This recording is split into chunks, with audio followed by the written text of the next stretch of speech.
Assalamualaikum warahmatullahi wabarakatuh. Perkenalkan, nama saya Yusi Yusriani dari kelas F, angkatan 2019, program studi S1 Farmasi Universitas Megariski Makassar.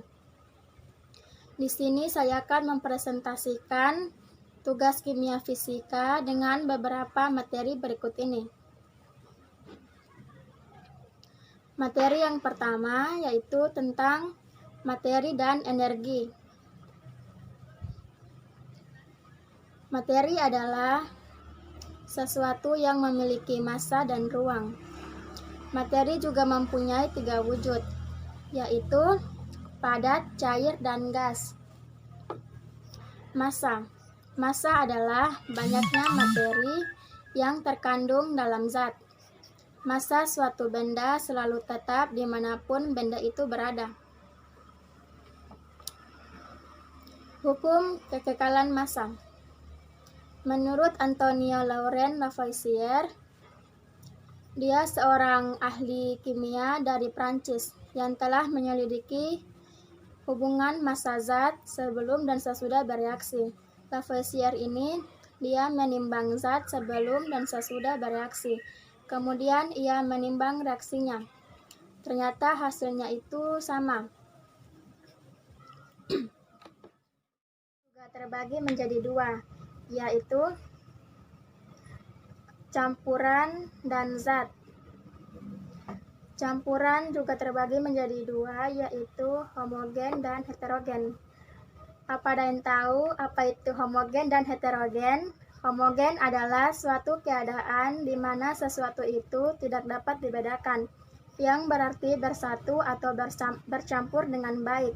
Sedangkan heterogen berarti belum bercampur rata dan bisa dibedakan, contohnya seperti air dan minyak.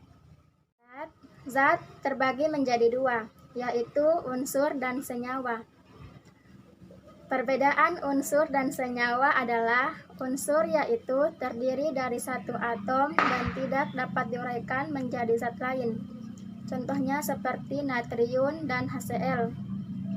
Sedangkan senyawa adalah terdiri dari beberapa unsur yang terbentuk melalui reaksi kimia. Contohnya natrium dan klorida yang menjadi garam dapur.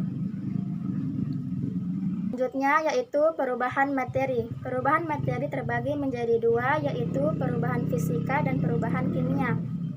Perubahan fisika adalah perubahan yang tidak menghasilkan materi baru. Yang berubah hanya bentuk dan wujud materi.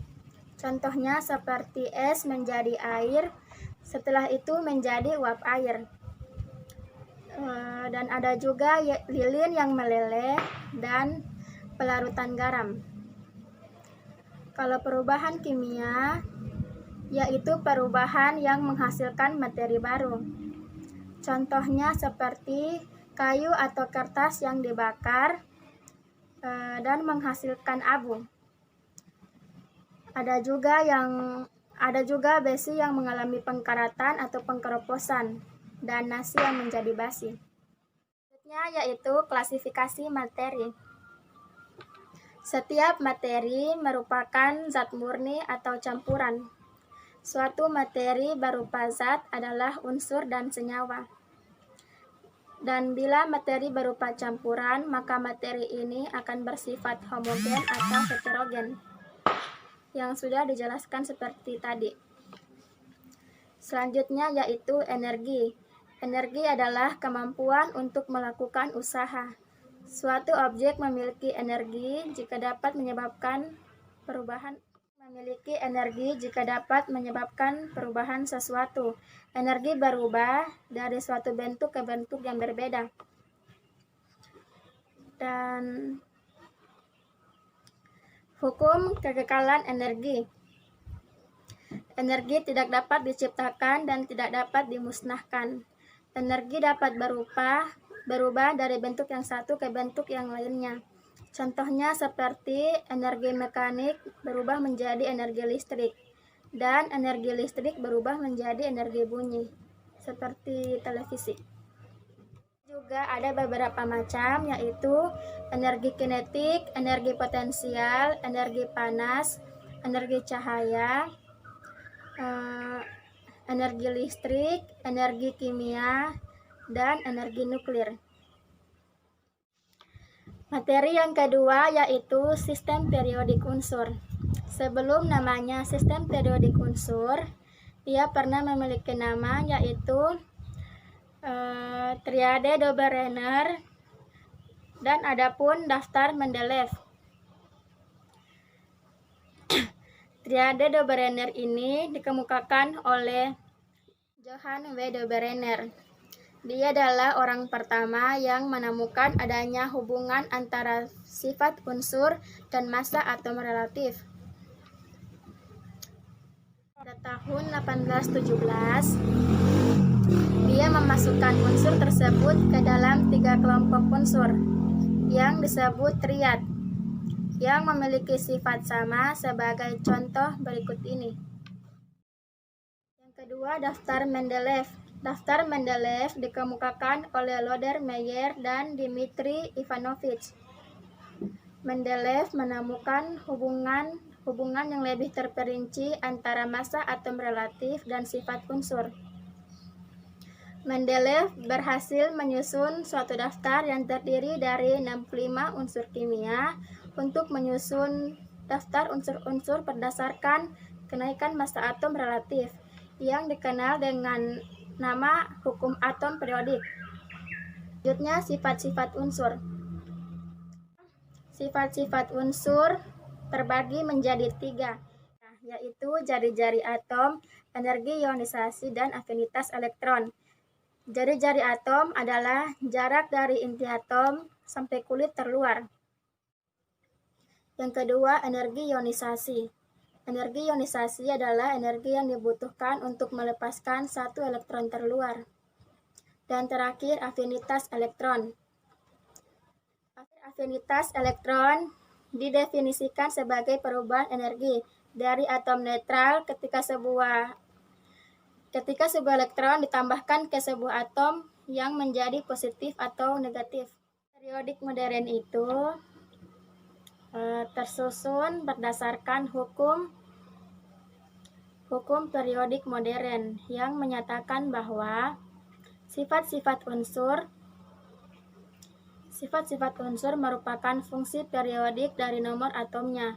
Artinya, jika unsur-unsur disusun berdasarkan kenaikan nomor atomnya, maka sifat-sifat tertentu akan berulang secara periodik. Itu sebabnya tabel unsur tersebut dinamakan tabel periodik. Materi yang ketiga yaitu ikatan logam dan hidrogen, di mana logam adalah sebuah unsur kimia yang siap membentuk ion kation dan memiliki ikatan logam.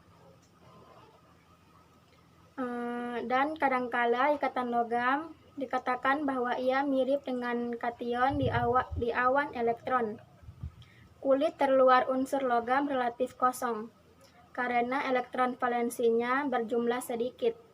Hal ini memungkinkan berpindahnya elektron yang satu ke elektron yang lain. Sifat-sifat logam terbagi menjadi 2, yaitu sifat kimia dan sifat fisika. Sifat kimia adalah bersifat sebagai donor elektron dalam reaksi-reaksi. Yang kedua, sifat fisika. Sifat fisika logam yaitu mencakup karakteristik berikut ini. Yang pertama, daya hantar jenis listrik yang tinggi. Kedua, daya hantar jenis listrik panas yang tinggi. Yaitu atom-atom logam dapat diibaratkan seperti bola pingpong yang terjejal rapat satu sama lain. Atom logam mempunyai memainkan peran penting dalam biokimia dan menghasilkan banyak sifat unik air. Contohnya seperti ikatan hidrogen, misalnya ikatan hidrogen dalam air, ikatan hidrogen dalam polimer, dan ikatan hidrogen dalam amoniak. Ciri-ciri ikatan hidrogen yaitu terjadi antara atom dengan pasangan elektron bebas dengan hidrogen yang terikat pada atom elektron negatif. Kekuatan ikatan hidrogen. Ikatan hidrogen adalah ikatan yang lemah. Kekuatan ikatan hidrogen ada di antara kekuatan van der Waals yang lemah dan ikatan kovalen yang kuat. Yang keempat yaitu ikatan ion. Ikatan ion adalah ikatan yang terjadi karena adanya gaya tarik-menarik antar ion negatif dengan ion positif. Gaya tarik-menarik ini disebut juga gaya elektrostatis. Sifat-sifat ion. Senyawa ionik secara umum memiliki sifat keras, titik lebur tinggi, rapuh, mudah larut dalam pelarut polar, dan memiliki daya hantar listrik yang rendah dalam bentuk kristal dan tinggi dalam leburan atau larutan. Perbedaan ikatan ion. Ikatan ion terjadi karena atom-atom yang mempunyai energi ionisasi rendah akan melepaskan elektronnya dan membentuk ion positif. Keunikan ikatan ion yaitu ikatan ionik terbentuk antara ion logam dan ion non-logam. Penamaan ikatan ionik sederhana dimulai dari nama logam, kemudian diikuti nama non-logam penyusunnya, contohnya seperti natrium klorida. Materi yang kelima yaitu ikatan van der Waals. Ikatan van der Waals adalah gaya tarik-menarik antar atom atau molekul relatif lemah dibandingkan gaya yang timbul karena ikatan valensi, dan besarnya gaya 7-10 kali jarak antar atom molekul. Klasifikasi ikatan van der Waals. Berdasarkan jenis kepolarannya, ikatan van der Waals dibagi menjadi dua, yaitu gaya London dan gaya tarik dipol.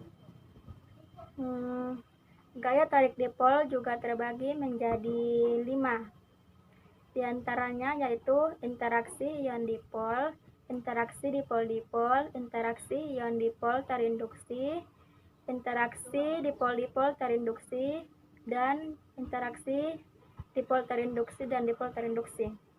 Faktor yang mempengaruhi ikatan van der Waals yaitu jumlah elektron dalam atom atau molekul, bentuk molekul, kepolaran molekul, dan titik didih gas mulia. Materi yang keenam yaitu ikatan kovalen. Ikatan kovalen adalah ikatan yang terjadi akibat pemakaian pasangan elektron secara bersama-sama oleh dua atom. Jenis-jenis ikatan kovalen berdasarkan pembentukannya yaitu ikatan kovalen tunggal, ikatan kovalen rangkap 2, dan ikatan kovalen rangkap 3. Berdasarkan polimerisasi yaitu ikatan kovalen polos dan ikatan kovalen nonpolar. Sekian dari saya, kurang dan lebihnya mohon dimaafkan. Wassalamualaikum warahmatullahi wabarakatuh.